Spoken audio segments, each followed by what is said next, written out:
আসসালামু আলাইকুম প্রিয় ভাই বোনেরা আমার সবাই আমার এই কথাগুলো একটু শুনবেন। হয়তো আপনাদের কাছে আমি ভালো করে বুঝাইতে বলতে পারি না, কিন্তু আমার মনের ভিতরে যে ঝড় তুফান উঠতেছে, কিন্তু আমি কেউর ভাষা বুঝাইতেও পারতেছি না, আমি ঘরেও থাকতে পারতেছি না। জানেন, যদি আমাদেরকে পাসপোর্ট ভিসা দেওয়া হইতো তো আমরা সবাই ঘরে কোনো মা বোন থাকতো না, ভাই বোনেরা থাকতো না, সবাই প্রতিনিয়ত চলে যেত। কিন্তু বাংলাদেশের মানুষ মুসলিম যে যে দেশের থেকে পারতেছে, বাংলাদেশের থেকে আলেমুলামা ভাইয়েরা আমার সবাই যা যার রাস্তা চেষ্টা করতেছে, কিন্তু যেতে পারতেছে না। তো প্রত্যেক মুহূর্ত মনে হয় যদি গাজায় কি ফিলিস্তিনে জন্ম নিতাম, শান্তি পেতাম, নিজের জীবনে মনে হয় একটু সুখ শান্তি নিজে পাইতাম।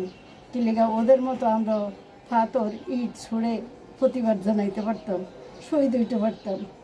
কিন্তু এই ছোট ছোট মাসুম বাচ্চাগুলা ঘাস খাইতেছে, আমরা পারি না ওদের মুখে খাবার তুলে দিতে, আমরা পারি না ওদের পাশে দাঁড়াইতে, আমরা পারি না ওদের জন্য কিছু করতে।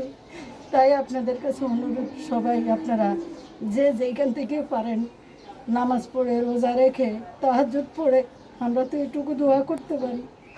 যদি আমাদেরকে ফ্রি পাসপোর্ট ভিসা দেওয়া হয়, আমরা কেউ কোনো মা বোন ঘরে থাকবো না, সবাই চলে যাবো।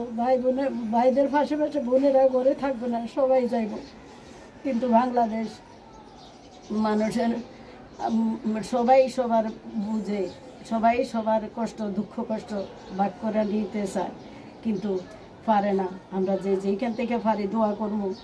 এই ছোট ছোট শিশুগুলা ঘাস খাইতেছে, এই মা সন্তান লাশ কোলে নিয়ে কাঁদতেছে, স্বামী স্ত্রী নিয়ে কাঁদতেছে, স্ত্রী লাশ নিয়ে কাঁদতেছে, স্ত্রী স্বামীর লাশ নিয়ে কাঁদতেছে, মা বাবার লাশ নিয়ে কাঁদতেছে। আর কত লাশ আমরা ঘরে বসে বসে দেখবো? আমরাও তো মানুষ, আমাদেরও তো আত্মবোধ আছে, আমরা তো পারি না ঘরে থাকতে, তবে আমাদেরও প্রাণ আছে। আমরাও বুঝি, দুঃখ কষ্ট বুঝি। মনে হয় যদি ফিলিস্তিনে জন্ম নিতাম, জীবনটাকে ধন্য মনে করতাম, ওদের ভাষে থাকতে পারতাম, ওদের মতোই আমরাও লড়তে পারতাম, জীবন দিতে পারতাম। কিন্তু কী লাভ এই জীবন রেখে যদি ওদের ফাঁসেই না থাকতে পারি?